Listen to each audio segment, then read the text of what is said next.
स्वागत है मेरे YouTube चैनल पे। मैं हूं AK कश्यप। एक महत्वपूर्ण टॉपिक पे चर्चा करेंगे। बीपीएससी 17वीं प्रारंभिक परीक्षा का एग्जाम 4 जनवरी को होने वाला है। 4 जनवरी की इस एग्जामिनेशन से पहले नॉर्मलाइजेशन और स्केलिंग का जो बातें चल रहे हैं कि आम को मैंगो कहिए या मैंगो को आम कहिए, तो क्या नॉर्मलाइजेशन और स्केलिंग वही है, केवल इसके शब्द बदले हैं, कहने का टोन बदला है? क्या स्केलिंग का जो पैमाना है वह नॉर्मलाइजेशन के जैसा ही है?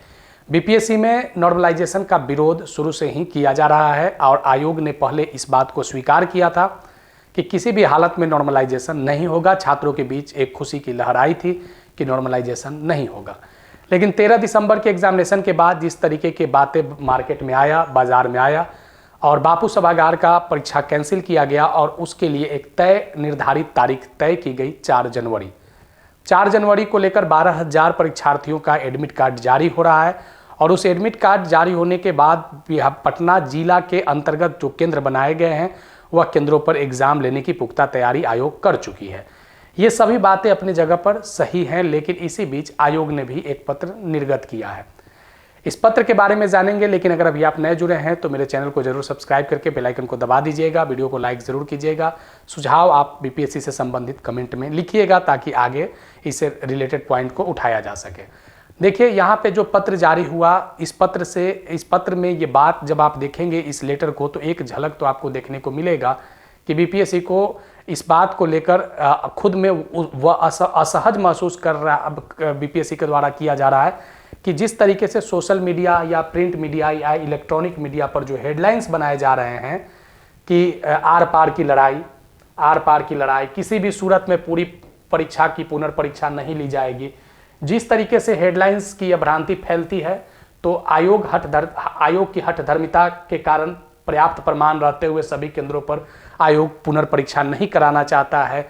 ये सब जो बातें हेडलाइंस में बनाए गए हैं, तो इसको लेकर आयोग का कहना है कि हमारी नकारात्मक छवि बन रही है और आयोग ने इस नकारात्मक छवि से निकलने के लिए ही ये पत्र जारी किया और इस पत्र में जो बातें स्पष्ट किया कि यहाँ जिस तरीके के आरोप लगाए जा रहे हैं कि आयोग पुनर्परीक्षा कराने या न कराने का निर्णय जो नहीं ले पा रहा है, तो आयोग ने इस बात पर साफ शब्दों में कहा कि इस तरीके के किसी भी प्रकार का कोई हमें पुख्ता जानकारी नहीं मिली है जिस आधार पर ये हम आयोग की बातें कर रहे हैं जो इस पत्र में है कि पुख्ता जानकारी नहीं मिली है कि किसी प्रकार का कोई बापू सभागार को अगर छोड़ दीजिए तो अलग सेंटर से कोई कदाचार से संबंधित बातें का प्रमाण नहीं मिल पाया है।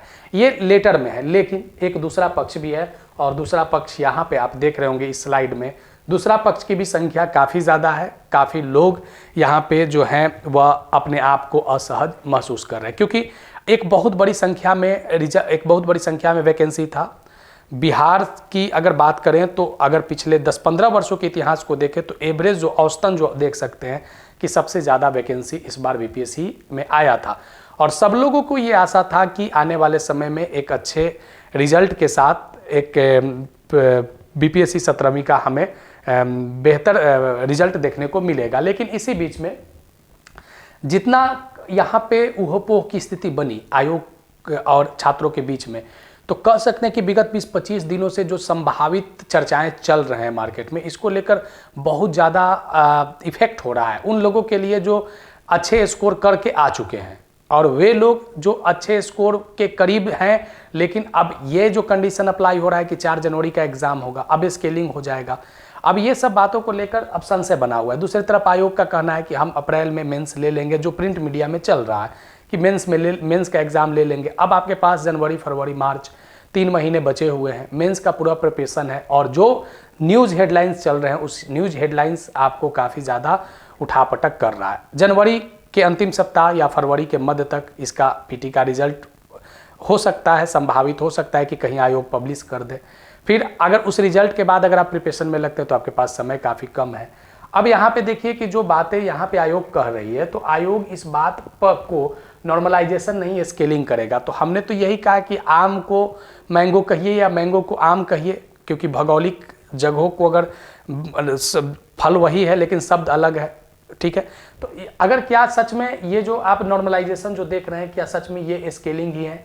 अगर ऐसा होता है, अगर स्केलिंग की प्रक्रिया होती है, तो क्या ऐसा तो नहीं हो जाएगा कि 100 अंक वाले गिरकर 95 पे आ जाएं और 95 अंक वाले बढ़कर 102 पे चले जाएं। ऐसा हम इसलिए करें क्योंकि पीटी में जो जिस तरीके का किया जा रहा है स्केलिंग, इससे आने वाले जो परीक्षार्थी का रिजल्ट होगा वो सबसे बड़ी बात है कि उनको संतुष्ट होना जरूरी है। क्योंकि ये जो स्केलिंग का तरीका है ये यूपीएससी मेंस में किया जाता है। अगर जैसे मैथ्स का स्टूडेंट और इतिहास के स्टूडेंट के लिखे हुए उत्तर पुस्तिका पर जो बातें होते हैं तो उसको स्केलिंग करके अंक को सही किया जाता है। जैसे 100% श्योरिटी होती है कि 100 में 100 अंक मैथ्स में लाया जा सकता है, लेकिन 100 में 100 अंक इतिहास में नहीं लाया जा सकता है। तो उस कंडीशन में किसी एक पेपर का परचम न लहराते रह जाए, इसको लेकर यूपीएससी मेंस में इसको स्केलिंग किया जाता है। आपके पड़ोसी राज्य उत्तर प्रदेश के पीसीएस एग्जाम में भी स्केलिंग हुए थे लेकिन बंद कर दिए गए। अब बीपीएससी कैसे इस स्केलिंग को कर पाता है, जिसके कारण से लोगों में संतुष्टि हो, क्योंकि पीटी का 20 से 22 हज़ार रिजल्ट आने की संभावना है।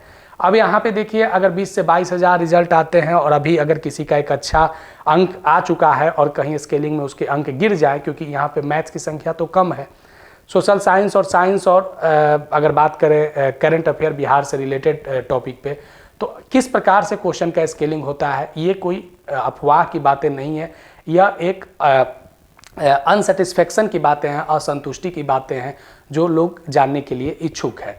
तो अगर स्केलिंग का सही पैमाना आता है और जो आज अपने आप को सेफ समझ रहे हैं कहीं वो अनसेफ हो गए, रिजल्ट में उनका अगर किसी प्रकार का नहीं शो कर पाया, रिजल्ट नहीं आ पाया, तो वे अनसेटिस्फाइड हो जाएंगे।